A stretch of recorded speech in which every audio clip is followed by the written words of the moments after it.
Us working folk don't have a chance unless we organise. Which side are you on? Which side are you on? Which side are you on? Tell me, which side are you on?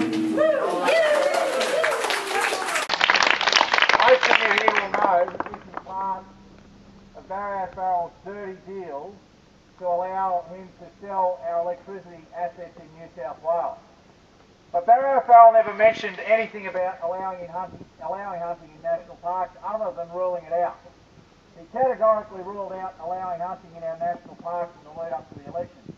He also ruled out doing deals with the crossbenchers when it came to getting legislation through Parliament. And what we see is someone who clearly can't be trusted when it comes to any of the promises that he made during the election campaign. And people in New South Wales are now rightly starting to feel like they were conned by this bloke, conned by someone who would say whatever he thought it would take to make him Premier, and then once he got there, completely ignore all those promises. I want to tell you all today that one of the first acts if Labor is elected and I am Premier is that we will overturn this decision to allow hunting in our national parks immediately.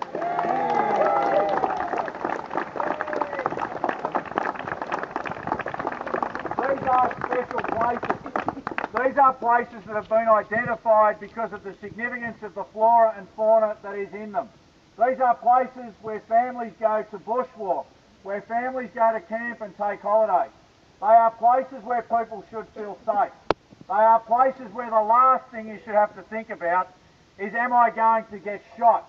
Do I need to wear a bright vest? Do I need a Kevlar vest to ensure that I am not shot by some lunatic with a gun rampaging through a national park? A lot of people say this is simply scaremongering. But the experience in New Zealand is a clear demonstration of what happens when you allow hunting to occur in our national parks. In New Zealand, I think it was December last year, a mother bent down brushing her teeth at a tap on a camping holiday with her family, was shot by a hunter. And when that hunter was asked what happened, he simply said, "I mistook her for a deer."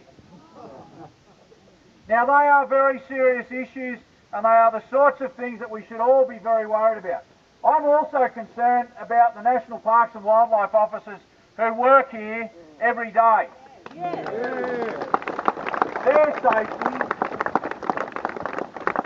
Their safety is now at risk as well. These are people, men and women, who come to work every day with a commitment to the environment, with a commitment to making sure that for generations to come these parks will be here and they will be better and the flora and fauna will be protected. The last thing they want to do, and the last thing they would have ever expected to do when they signed up to work in national parks, is to be required to supervise lunatics with guns. We cannot afford to allow Barry O'Farrell to get away with this and think that between now and the next election people are going to forget. This is the start of something big. This is the start of our opportunity to send that message to Barry O'Farrell, that the community is not going to accept hunting in our national parks, that we will keep campaigning until it is ended, until it's overturned. And my commitment to you today is that Labor, on being re-elected, and I as Premier, will overturn that decision immediately to ensure that our national parks are places that are safe, that are places that are protected, and everybody can feel secure. So thank you all very much for coming today. I hope you enjoy it, and let's stick at this.